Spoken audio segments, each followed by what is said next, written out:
dê o like. O planeta depende disso.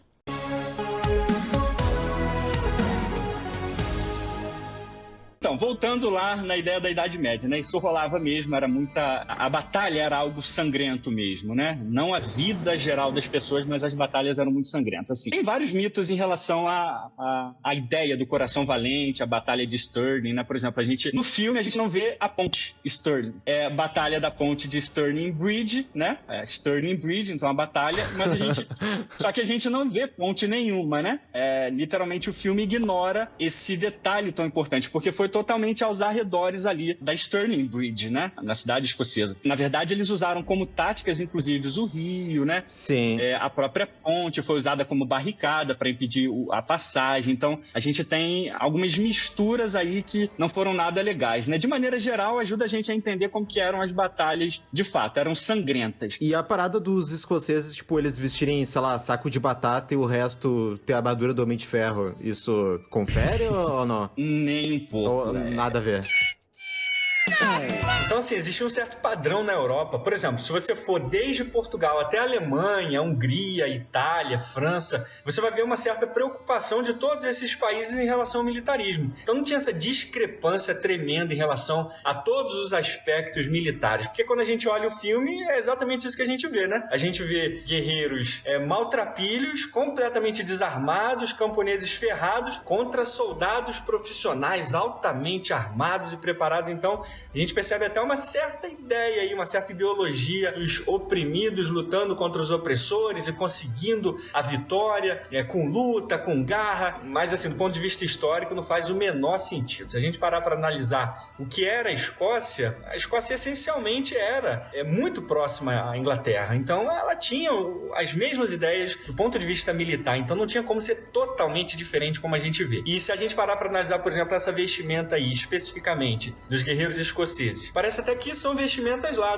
da Germânia, na época do Império Romano, cara. Então, como é que pode, né, trazer esse tipo de comportamento e de visão completamente anacrônica pra dentro do filme? Tem uma cena lá que o Wallace tá usando um chapéu de couro, uma coisa assim que não tem o menor cabimento, né? E a gente sabe que naquela época eles já usavam jaquetões completos de malha, né? E usavam heráldica, os brasões de armas mesmo pra se identificar, usavam roupas coloridas, né? Eles eram, assim, povos completamente estilosos para sua época, né? Eles tinham o seu próprio estilo, que era semelhante a todo o estilo europeu. Então não dá pra gente relegar os escoceses a esse padrão completamente desproporcional do ponto de vista histórico, né? Inclusive, esse negócio das cores que tu comentou é muito interessante porque é uma confusão que tem em muitas pessoas, né? Como é que são as batalhas do Coração Valente? É um campo, de um lado tem os escoceses, do outro lado tem os ingleses, eles se olham, se xingam e eventualmente saem correndo um pra cima do outro, que nem maluco, pra ver quem que se mata, né? E aí começa assim, um bolo de pessoas se matando. Então, o fronte escocês tá no final do exército britânico lá, os caras estão enrolados um dentro do outro e o pessoal se pergunta, cara, como é que no meio dessa batalha eu vou me reconhecer? Como é que eu vou reconhecer meu exército? Sendo que todo mundo tá usando roupa parecida e é um bolo, né? Então, como é que isso funciona na Idade Média? Vamos fazer um camisa sem camisa, gente, pelo amor de Deus! Miguel, no caso do Coração Valente, isso é fácil, cara. É só ver onde estão os fedorentos. Você sabe onde estão os fedorentos e os mal lavados, você sabe que são os escoceses, né? E os ingleses são os que estão melhores vestidos. Então você consegue identificar no Coração Valente quem é quem. Mas na vida real, não. Na vida real, com essa paridade aí que a gente sabe que existia entre os dois exércitos, tinha que ser através da heráldica mesmo, da cor, né? As túnicas que eles usavam, brasão de armas mesmo, os escudos, né? Então, os banners, isso aí a gente vê, inclusive, de maneira bem clara aí lá na Batalha de Stirling, a gente vê os cavaleiros segurando os banners. Cavaleiros ingleses, né? Porque os escoceses, coitados, nem banners têm direito a ter, né? Pô, não tinha cavalo na Escócia, não? Estavam com um galho, com uma folha de palmeira, balançando assim, somos fudidos. Pobre é uma coisa triste. Ah, mas olha só, no Coração Valente também tem uma outra maneira que você pode reconhecer o seu amigo ou não, que vai que de repente você olha pra cara dele e ela tá toda pintada de azul, aí você sabe, pô, é óbvio, né? É um avatar. Pô, é um dos meus, né? É um dos meus. E eu queria entender se na vida real realmente existia essa parada ou não. Não, na Idade Média ninguém pintava mais a cara, assim. A primeira coisa que a gente tem que lembrar é que pintura na cara era coisa de pagão, né? Essencialmente. Valente, adorador do diabo, em outras palavras, né? Opa. Cuidado com tinhoso, com coisa ruim, com 7 pele. A Idade Média era misturada da seguinte maneira: ou você era cristão ou você adorava o diabo. A galera da música, né? A galera da música lá. A galera do Led Zeppelin lá, né? Isso, Black Sabbath, né? Isso aí, do Black Metal, né? Os caras de Félix, né?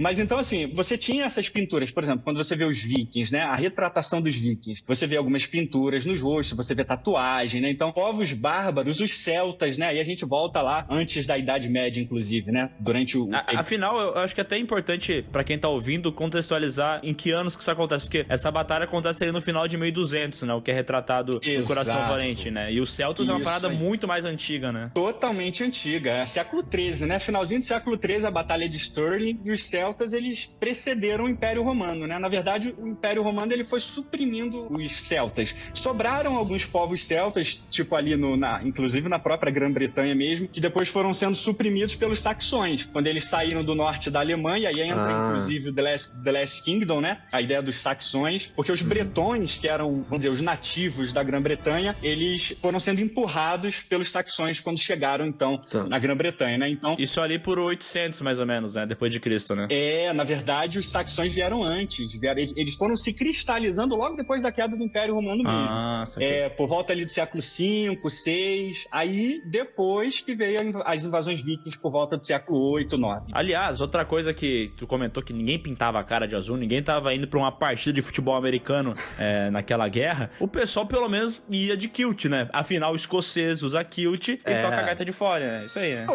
Claro. Assim, a ideia é a seguinte, eles só erraram 300 anos, mais ou menos, em relação ao uso da kilt, né? É só isso. Foi um salto temporal só de 300 anos. Vocês também não precisam ser tão implicantes com os caras, né? Qual é o problema de você errar 300 anos do uso do kilt? É a mesma coisa que hoje em dia, a gente indo pra batalha de... Não, até não é tão ridículo, né? Mas é como se a gente estivesse indo, sei lá, de calça boca de sino, né, pra batalha, né? Ou aqui no Sul a gente iria de bombacha, né? A gente... É verdade. Mas isso é verdade, tá? Pra quem não sabe, o exército brasileiro aqui no Rio Grande do Sul é só de bombacha. Tem o bagulho da bombacha. Bombacha e cuia na mão. É assim que a cuia na mão, né? Oferecendo Cuia. um mate.